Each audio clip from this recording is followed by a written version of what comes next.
اب اگر شیخ عبد القادر جیلانی رحمۃ اللہ تعالی علیہ کے فضائل اور کمالات اور آپ کی کرامات کا ذکر ہو رہا ہے، آپ کی شان بیان کی جا رہی ہے، تو ایسا نہیں ہے کہ نعوذ باللہ صحابہ کرام کو سائڈ پہ کر دیا، چھوڑ دیا، نہیں، وہ مقام صحابیت پر ہیں، اس کا تو مقام ولایت سے کوئی مطلب موازنہ ہی نہیں ہے۔ ہر صحابی مقام ولایت پر ہے اپنے اعتبار سے، لیکن ہر ولی مقام صحابیت پر تو ہے ہی نہیں۔ تو یہ یاد رکھنے والی بات ہے کہ کسی قسم کا کوئی ایسا وسوسہ، کیونکہ اڑوس پڑوس میں ایسے لوگ ہوتے ہیں نا جن کے دماغ میں کھجلی ہوتی ہے اور وہ کسی بھی بات کو لے کر بات کو وسوسہ ڈال دیتے ہیں کہ ابو بکر صدیق کا مقام نہیں بتا رہے، حضرت ابو بکر کے بعد حضرت عمر کا مقام نہیں بتا رہے، یہ ڈائریکٹ حضور کے بعد امام الاولیاء کی بات کر رہے ہیں۔ تو بات یہ کہ ان کا دن ہے، ان کی بات ہے، ان کا موقع ہے، اس لیے ان کی بات کر کے مقام ولایت کے اعتبار سے بات کی جا رہی ہے کہ آپ امام الاولیاء ہیں۔ اچھا، امام الاولیاء بھی اس طرح کہ جو حضرت امام مہدی آئیں گے نا، امام مہدی کے آنے تک جتنے اولیاء ہیں ان کے سردار ہیں ہمارے غوث اعظم۔ جب امام مہدی تشریف لے آئیں گے تو اب امام مہدی ہمارے غوث اعظم سے افضل ہوں گے، یہ ذہن میں رہے۔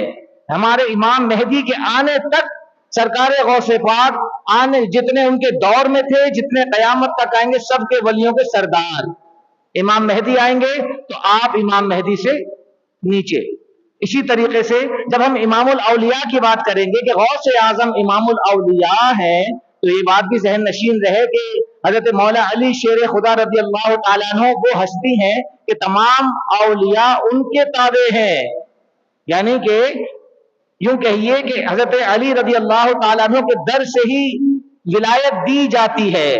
تو جب امام الاولیاء شیخ عبد القادر جیلانی کی بات کی جائے گی تو اب بات یہ نہیں ہوگی کہ وہ حضرت علی سے بھی بڑھ گئے، نہیں، حضرت علی وہ ہستی ہیں کہ یہاں سے ولایت تقسیم ہوتی ہے۔ تو یوں سمجھ لیجئے کہ کوئی ایسا وسوسہ نہ آنے پائے۔ اسی طرح اب بات کرتے ہیں آیت مبارکہ کی۔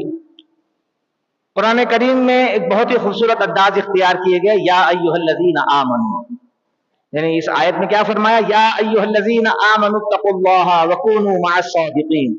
کیا فرمایا؟ یا ایھا الذین آمنوا۔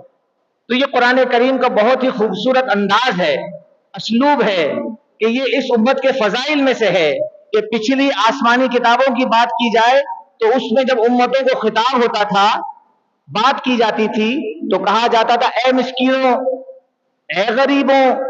نبی کریم علیہ الصلوۃ والسلام کے صدقے اس امت کو یہ اعزاز حاصل ہوا کہ جہاں بھی رب العالمین نے امت محمدیہ کو خطاب فرمایا تو بہت ہی پیارا انداز اختیار فرمایا، اے ایمان والوں۔ تو یہ قرآن کریم میں جگہ جگہ اسی طرح ارشاد فرمایا گیا، اے ایمان والوں۔ مفتی احمد یار خان نعیمی رحمۃ اللہ تعالی علیہ اس آیت مبارکہ کے تحت جس میں فرمایا اے ایمان والوں اللہ سے ڈرو، تقوی اختیار کرو اور سچوں کے ساتھ ہو جاؤ، تو امام مفتی احمد یار خان نعیمی فرماتے ہیں کہ اس آیت میں دو حکم دیے جا رہے ہیں۔ پہلا، تقوی اختیار کرو یعنی اللہ سے ڈرو، دوسرا سچوں کی صحبت۔ اب چونکہ یہ دونوں کام بظاہر مشکل لگتے ہیں تو اس لیے اللہ پاک نے پیار بھرا خطاب فرمایا، یا ایھا الذین آمنوا، اے ایمان والوں۔ تو یہ پیار سے اس لیے فرمایا کہ یہ مشکل کام ہے، طبیعت پر آسان ہو جائے گا۔ جب ایک بات کو جھڑک کر کہا جائے اور ایک بات کو پیار سے کہا جائے تو جس بات کو پیار سے کہا جاتا ہے سامنے والا اس بات کو جلدی قبول کر لیتا ہے، آمادہ ہو جاتا ہے۔ تو مفتی احمد یار خان نعیمی رحمۃ اللہ تعالی علیہ نے لکھا کہ یا ایھا الذین آمنوا، ان باتوں کے ساتھ کہ تقوی اختیار کرو، سچوں کے ساتھ ہو جاؤ، یہاں یا ایھا الذین آمنوا کہنے کی ایک وجہ یہ بھی ہے تاکہ بات کو قبول کر لیا جائے۔ آگے کیا فرمایا؟ اتقوا اللہ، اللہ سے ڈرو، وکونوا مع الصادقین، اور سچوں کے ساتھ ہو جاؤ۔ تو فرمایا کہ یہاں پر بھی اللہ پاک نے جو دو حکم دیے ہیں کہ اے ایمان والوں تقوی اختیار کرو، اور پھر فرمایا کہ سچوں کے ساتھ ہو جاؤ۔ تو یہاں پر ایک سوال اگر ذہن میں ابھرتا ہو وہ یہ کہ بھئی جب ایمان حاصل ہو گیا، یا ایھا الذین آمنوا، اے ایمان والوں، جب ایمان حاصل ہو گیا پھر کہا تقوی اختیار کرو، اتقوا اللہ، تقوی اللہ سے ڈرو، تقوی اختیار کرو، یہ بھی حاصل ہو گیا،